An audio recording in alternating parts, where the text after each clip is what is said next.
There's a version of damage that's easy to explain. You can point to it. Give it a date, a person, a scene.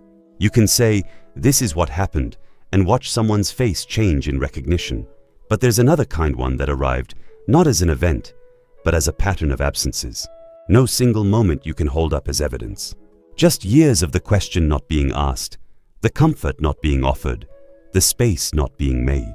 Not because anyone was cruel, often because they were simply elsewhere. Physically present, emotionally not there, and because nothing dramatic happened. You never called it damage, you called it your personality. When something genuinely hurts you, a rejection, a loss, something that would make most people cry in the parking lot before driving home, you compress it. Fast. Before anyone can even see it on your face.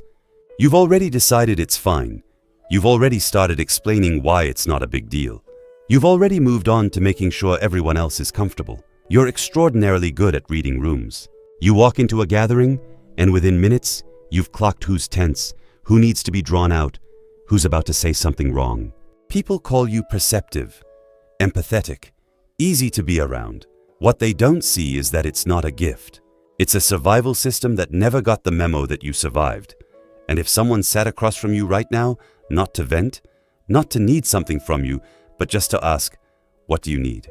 You would feel a strange panic, because you genuinely don't know.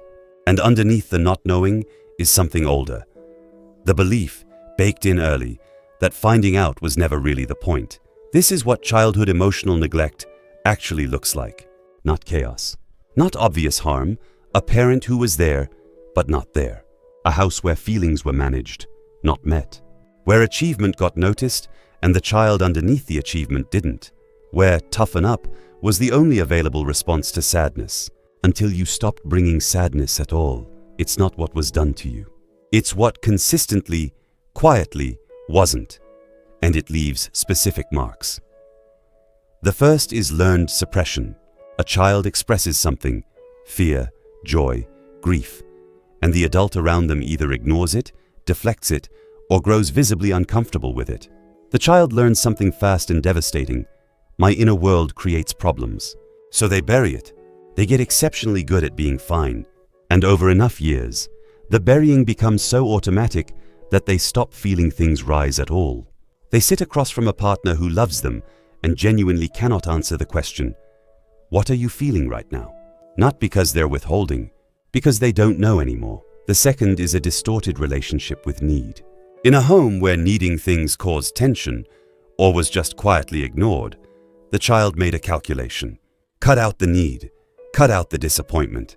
That child becomes the adult who can move through a serious crisis without telling a single person, who declines help with a warm smile, who finds being taken care of somehow harder to sit with than suffering alone. The third is a lost sense of self. When a child's inner world is never reflected back, never validated, explored, or even simply acknowledged, they don't develop a clear picture of who they are. They develop a picture of what keeps people around.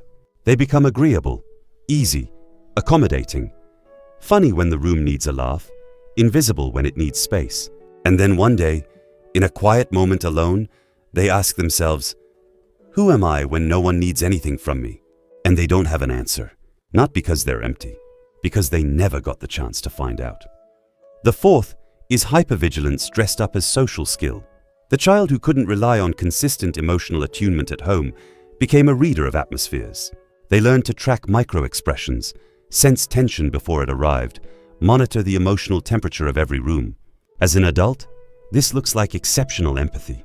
What it feels like, from the inside, is exhaustion. A nervous system that never fully stops scanning. The inability to just be somewhere without part of your mind on watch. They were solutions, genuinely intelligent ones, built by a child with limited options and a brain wired to survive. When the environment is unpredictable, you learn to control yourself instead. When needs go unmet, you learn to stop having them. When your inner world goes unwitnessed, you learn to shut the curtains. The tragedy isn't that you built these systems. The tragedy is that they worked, and so you kept them long past the point they served you. The house you grew up in is not where you live anymore, but your nervous system hasn't gotten the update. Part of it is still running 1995 threat assessment on a world that mostly isn't threatening you. And here's the cruelest part. People who carry this deepest are often the most generous people in any room. They show up for everyone. They give without being asked. They remember what matters to the people they love. But when genuine care comes back toward them, uncomplicated, consistent, unearned, they don't feel relief. They feel suspicious. What do they want? Why are they being this nice? How long before they see I'm not worth this? Real love, offered freely, feels like a setup, because it was never the baseline. It was always the exception. And you've learned not to trust exceptions. So what do you actually do with this? Not the Instagram version, the real version. You start by stopping the reclassification. The people-pleasing is not your personality, it's a learned defense. The self-sufficiency is not your greatest strength. It's a wall you built when you had no other option and forgot to ever take down. The emotional distance is not maturity, it's training. Recognizing this distinction is not comfortable. It's supposed to feel disorienting because you're undoing a story you've been telling yourself for decades. Then you practice tolerating the discomfort of being known. Not in a dramatic confession to a stranger, in small, uncomfortable increments. Saying, "I'm not okay" to someone who asked, instead of reflexively saying, "You're fine." Letting someone help you with something you could technically handle alone. Having a preference, an actual preference, not the one that's most convenient for everyone else, and saying it out loud. Sitting with the panic that follows, without immediately capitulating to it, and you get honest about the apologies.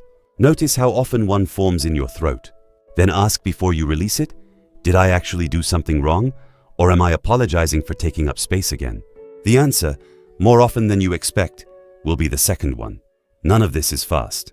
Healing from something that arrived gradually, over years, through accumulation rather than incident, that doesn't reverse in a breakthrough moment.